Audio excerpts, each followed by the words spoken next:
Alright, welcome back to Let's Play Phoenix Wright. It's Attorney. Let's do some examining. I don't remember exactly what we have to examine here, but let's check out this phone. Here, a phone. Let's see if it works.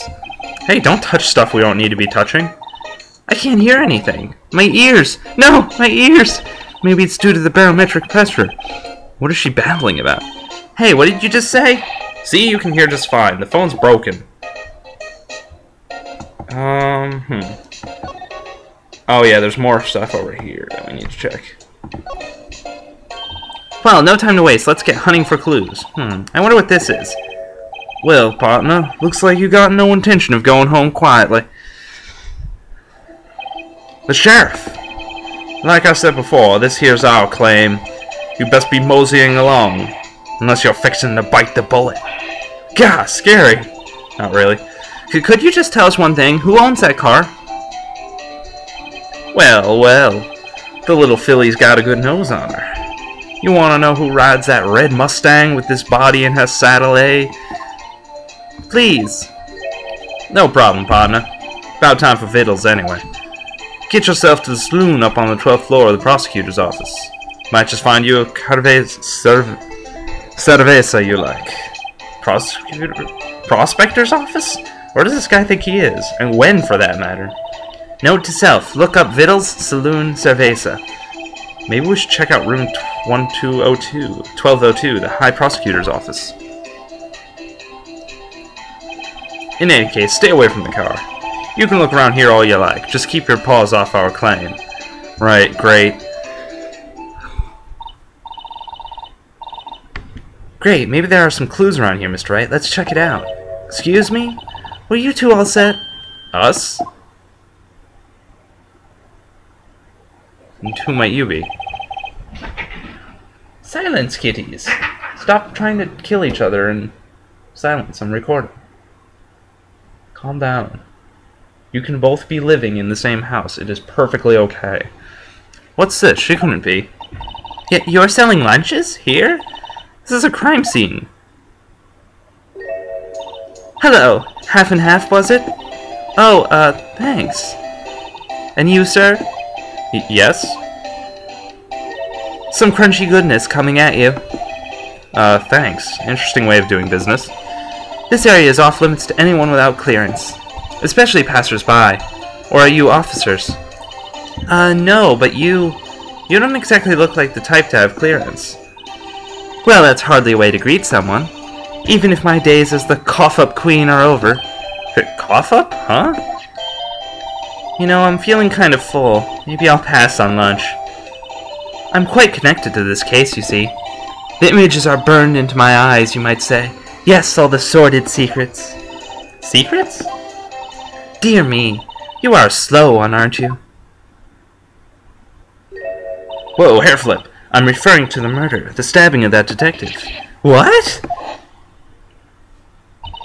A witness clearly saw me committing the crime. Oh, did we need a flashback for that? You mean you're the witness my sister was talking about?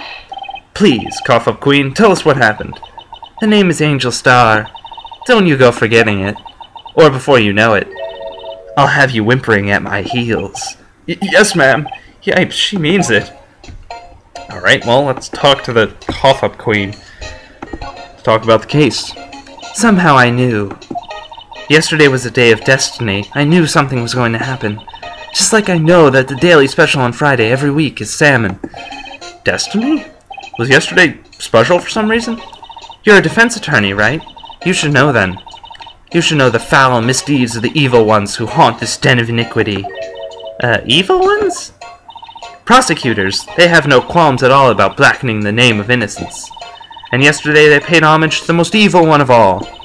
They gave an award for a king of prosecutors. What a farce. I wonder who got that one.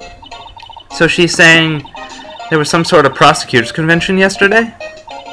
I was almost compelled to lace their lunches with something foul. Do you have a personal grievance against prosecutors or something? Or is there some kind of scientific evidence of this, evil? Young miss, mock me at your own risk. You'll soon find out why they call me the cough-up queen. Ew. The most heinous of all the evil ones, the one they awarded yesterday. It was in his car that they found the body. Proof that he devours the evilest lunches of all. Really? Really what? I'm totally confused. One thing's clear, this lunch lady has a thing against prosecutors. So what exactly was it that you witnessed, Miss Starr? It was a fascinating spectacle, to be sure. I now feel I know what they say when they talk about a woman's wrath. To see Alana Skye wield that knife so... Her knife flashed in anger, bringing him to a sad end. It was truly a sight to see. You mean you saw the very moment of the crime? The sound of his silvery ties to this world being cruelly cut still rings in my ears. And the rhythmic beat of Lana Skye's knife. Wait a second, you know Lana Skye? Of course. It's quite a feat becoming chief prosecutor. How many lunchboxes of sin did she pack to make that journey, I wonder? She always travels light. Now, why would this pretty lunch lady know the chief prosecutor's name? So, let's talk about the prosecutor's office. Did you have a bad experience with the prosecutor, Miss Starr? I sense some hostility. Hostility? Perhaps. Prosecutors are all alike, and the bigger they get, the worse they smell. Kind of like 10-day-old clams in the chowder. I wonder if Miss Starr was involved in some sort of legal trouble in the past.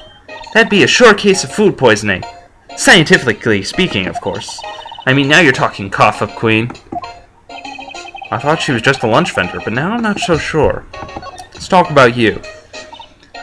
Could we ask you a bit about yourself, Miss Starr? I come here every day to sell lunches. I import only the freshest and best from the Far East. For some reason, the box lunches are a hit here. Why not make the lunches here rather than import them?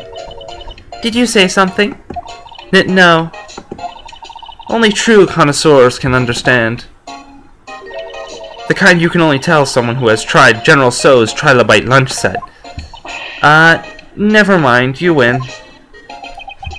I don't even want to appreciate part of a Trilobite's flavor.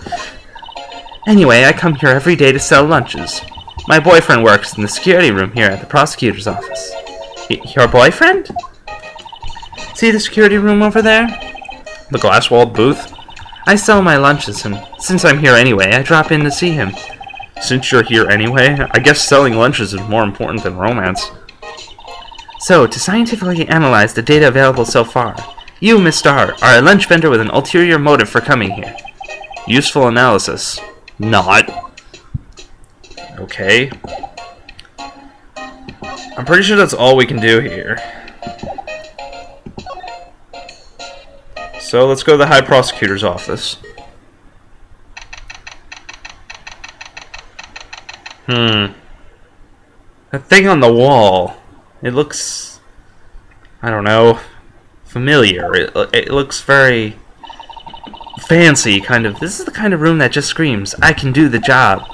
Quite a change from your office, really. Thanks. Look! There's a trophy or something here. A trophy? What, that shield? It takes real nerve to display stuff like this. Whoever's office this is, he must be a real stuck-up jerk. Mr. Phoenix Wright, you never tire of prying into other people's business, do you? That voice. Long time no see, Edgeworth. Huh? Ah! Mr. Edgeworth! You know him from somewhere? Of course, I'm his biggest fan. That's after saying his office was home of a stuck-up jerk. My sister introduced us once and... Right, her sister was the chief prosecutor, after all. Well, what brings you here? I'll warn you, I've been known to be a real stuck-up jerk. No, did I? No, it was just Mr. Wright here. Hey, don't blame me. We're just here to investigate a murder case. Murder? A body was found in this nasty bright red sports car in the parking lot. That would be my car. What of it? What? Your car? I'll say one thing, she certainly can scream. Oh, yes. The case. So the body was found in your car? Go ahead, say it's right. You think I did it, don't you? After you went through all the trouble to help me last year, no less. No, we don't think you did it. I mean, it was my sister who stabbed him. Wait, no, she didn't do that. I mean... Wait. So you're the chief prosecutor's little sister, then? Yes, sir, I'm Sky. It's nice to meet you again. Now, that didn't sound forced at all. Ah, now I remember. You've really grown. I'll admit, it was a surprise to me, too. To think that my own car would become the scene of a murder. More surprising still, now I'm forced to prove my superior's guilt. I can understand. Well, wait, what did you say? Lana Sky is the chief prosecutor, the top prosecutor in the district. She can't prosecute herself, so I'll be the prosecutor at the trial tomorrow. You? Mr. Edgeworth? Well, let's talk about him again before we talk about Lana. To be honest, it's a bit of a miracle I'm still here at all. What do you mean? Rumors. You've heard the rumors about me, haven't you? Miles Edgeworth. It's hard to remember a time when there weren't rumors about this guy. Forging evidence, arranging false testimony, illegal searches, you name it. Thanks to you, my innocence was established in the trial at the end of last year. I didn't realize that was Edgeworth speaking, my bad. However, there are some who say I'm the one responsible for the current incidents. What? That's crazy. Some people need very little excuse to think ill of others. It's a fact of life, impossible to stop. But some of them even go so far as to present me with toys like this. They think it's funny. Toys? That bronze shield? There's gotta be a story behind that one. Well, let's talk about Lana first, before we go against the shit. Chief Prosecutor Sky? Yes, we first worked together on a case 2 years ago. It was my first big case. That's right, I remember. 2 years ago. I wasn't even a lawyer yet. Since then, I always felt that she was looking out for me. It appears I was mistaken. Mistaken? Why? I mean, I know she's not the warmest person, but I'm sure she felt some responsibility for you. Then, why? Why did she stab someone in the trunk of my car? Not only that, she stabbed him with my knife. What? Mr. Edgeworth, your knife was the murder weapon?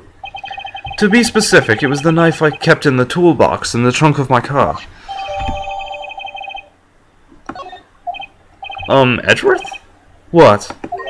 Are you sure you didn't do it?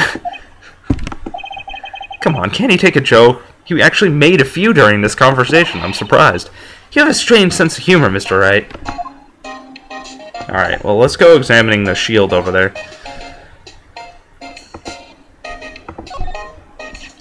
I've been wondering, what the heck is this?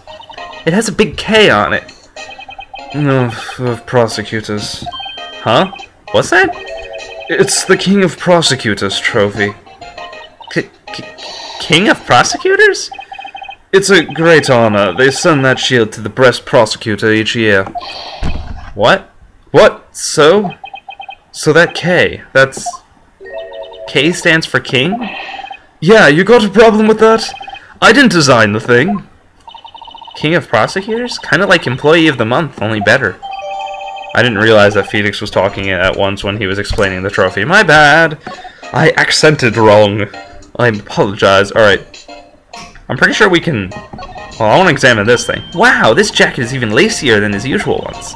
This must be his lucky trial jacket. Lucky jacket, right. I've never seen him wear it. I'm sure there's a story behind why it's in a frame. Maybe I'll be naughty and take a picture. She's getting way too excited about this. Yes, there is something special. Chessboard! Hey, a chessboard! I'm not too up on my chess, but it looks like blue's in a bit of a tight spot. The red knights have surrounded the blue pawn. Huh? Those horses are mounted knights. Their swords have really sharp edges. And check out that poor pawn. His head is kind of spiky. Kind of reminds me of you. Mr. Edgeworth must be an avid chess player. What's wrong, Mr. Wright? Edges surrounding a pawn with spiky hair. Nah, it's nothing. Okay. Now that we're done with that, we have more. I'm pretty sure we have to present Edgeworth with this thingy. So, in other words, you were the best of the best this year, huh? You can take that foolish grin elsewhere, Wright. I lost a day of work to receive that travesty. Huh? Why's that? I had to go to the police department ceremony to receive that broken shield. The police department?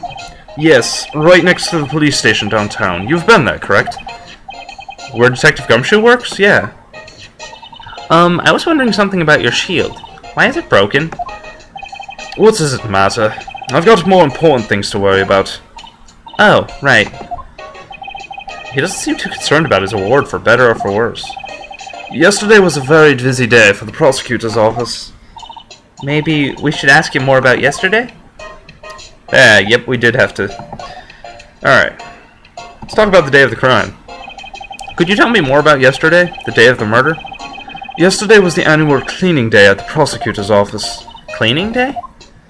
Working with the police department, we sort and file all evidence for solved cases. We call it evidence transferal. Wiping your hands of old cases, in other words. Oh, and another thing. A ceremony was held at the police department. There's an annual review and awards for outstanding police officers and prosecutors. And that's when you got the shield? I was at the police department yesterday afternoon. I got back here at 5:12. That's very precise. People like myself and Mr. Edgeworth pride ourselves on our precision, Mr. Wright. No, I place little faith in my memory. The only thing I trust is solid evidence. Alright, we got a parking stub. This is the parking stub from the underground lot. The murder took place around 5:15. So the murder happened right after you got back? What, right? I'd appreciate it if you'd direct that suspicious glare elsewhere. Meekins! Excuse me, but this is Mr. Edgeworth, anywhere on the premises. I'm Edgeworth. What is it? I'm here, sir, at the request of the chief, sir. I've got your report, sir. Report? What? Did you find new evidence in the case against Chief Prosecutor Skye? I don't like the way this conversation is going at all. Skye, sir. No, sir! No name of that kind, sir. Not in this report, sir. I think I just heard Edgeworth's lid blow. Mr. Edgeworth's lid isn't on very tight, is it? I made a clear request to the police department, did I not? I need to focus on the trial tomorrow, so don't bring me anything unrelated. Sir, but sir! I'm just following orders, sir. They told me to bring this to you. I wasn't aware of the particulars of your arrangement with us, sir. Give me your name. Yes, sir. Meekins, sir. Officer Meekins. Right, Officer Meekins, take your report and leave. You scare me. I'm sorry. And good luck with that raise next month. But sir, I didn't know. Oh, Edgeworth, you jerk. Look at him. He's on the verge of tears. Meekins. Oh, Meekins. Poor guy. Looks like he was absent on the day they gave out brains and good luck. Oh, yes, he was. Just wait, Phoenix. Just wait. Right. Yes, sir? Gah, he caught me off guard. As you can see, I'm busy. You may leave now. Let's do what he says, Mr. Wright. The victim was a detective from the same department as that patrolman just now. Go down to the police department. You can ask more there. Thanks. He seems to have finally calmed down, at least. Alright. Well, next episode, we gotta head down to the police department and see what's going on there. Thanks for watching, everyone, and goodbye.